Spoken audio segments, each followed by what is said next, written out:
radical. Antonio Gramsci est l'auteur de cette thèse.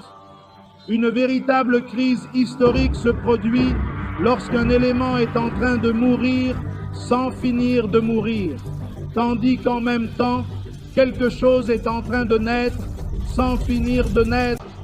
C'est dans cet espace où cela se produit qu'une véritable crise organique, une crise historique, une crise totale se présente et se manifeste de manière intense et profonde.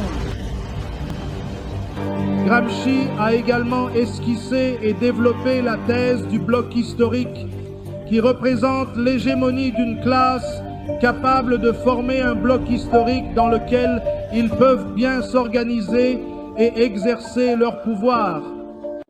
Faire la distinction entre structures et superstructures est essentiel. La superstructure du bloc historique dominant est constituée de deux niveaux distincts qui se superposent. La société politique peut être résumée, comme les institutions de l'État, les institutions du gouvernement, les institutions politiques.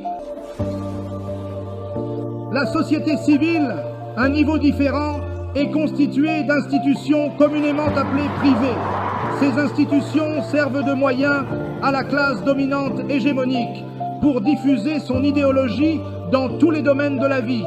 Elles forment un ensemble complexe qui permet à cette classe de maintenir son pouvoir et d'influencer la société dans son ensemble. Car la société civile a de nombreuses institutions. Gramsci les a énumérées.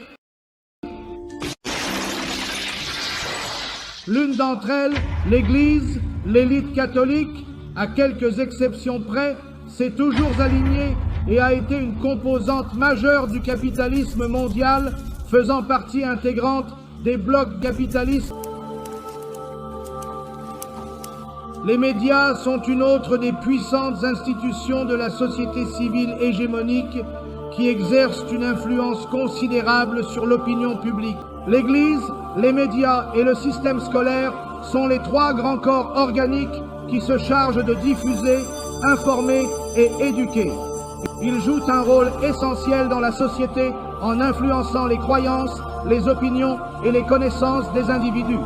Nancy souligne comment les institutions fondamentales de la société civile sont utilisées par celle-ci pour diffuser aux différentes strates et aux différentes couches sociales et populaires leur idéologie. Et l'idéologie de Gramsci classe la société en différentes strates, la philosophie étant considérée comme la forme la plus élaborée de cette idéologie. Mais nous ne pouvons pas tous être des philosophes. Par conséquent, les classes dominantes ont créé différents niveaux d'idéologie et utilisent leurs propres philosophes pour imprégner la société de l'idéologie dominante et influencer les mentalités collectives. Cependant, il existe un deuxième niveau de l'idéologie, désigné par Gramsci comme les idées proprement dites, qui se situent en dessous du niveau de la philosophie selon lui. Le néolibéralisme, par exemple, a une philosophie, mais comme ce niveau est très élaboré et n'est pas digestible par d'autres couches sociales, alors la classe dominante élabore la thèse du libre marché, la thèse de la liberté d'expression telle qu'ils la comprennent, en la manipulant.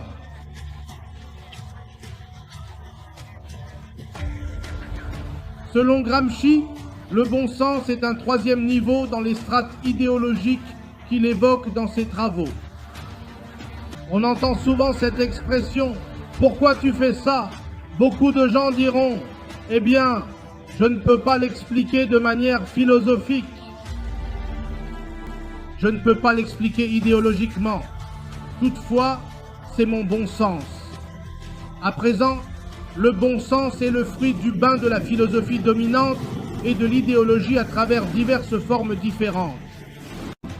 Le bon sens est le produit de la philosophie dominante et de l'idéologie à travers différentes formes telles que les telenovelas, les films, les chansons, la propagande, les panneaux publicitaires et les couleurs,